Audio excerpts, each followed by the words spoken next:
小偷應該是通過廚房的窗戶進入到屋內行竊。但我們很疑惑，失主家是19樓，小偷怎麼爬上那麼高的樓層翻窗入室的？而且作案之後也沒留下什麼有效線索。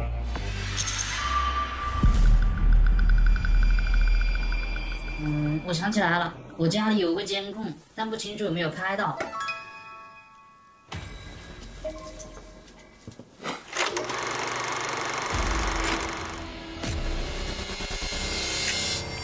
哎，这有个人在这儿啊！遮得够严实，感觉像个老手。这个是抄了。这戴着手套在了，拿着抹布从后擦的钱，怪不得现场没什么痕迹了。没有说这个人没到这，意识这么强。这个嫌疑人十分狡猾，离開前擦除了自己的痕迹，我們推斷他應該是一個慣犯。但是他怎麼從居民樓室外攀爬到19樓的，還需要進一步勘查。這棟樓的單元門不是去了5樓嗎？我們分析是從5樓往上爬。咱們去這棟樓的5樓平台看看。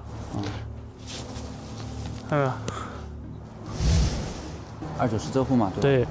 對，這個痕迹還是在上面看到的，看那黃色那個樹的那個白色管管，爬那個黃色的燃氣管，你看上面的灰蹭這幾個。對。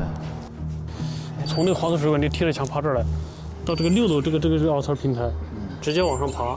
爬這管子上來的是吧？對，從這個凹槽裡面爬進來。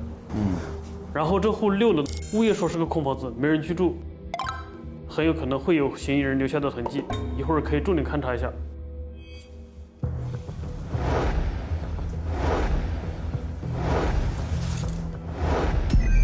你看，你進來鞋子沒有灰，從這裡面灰很大的地方走到這兒才會有灰。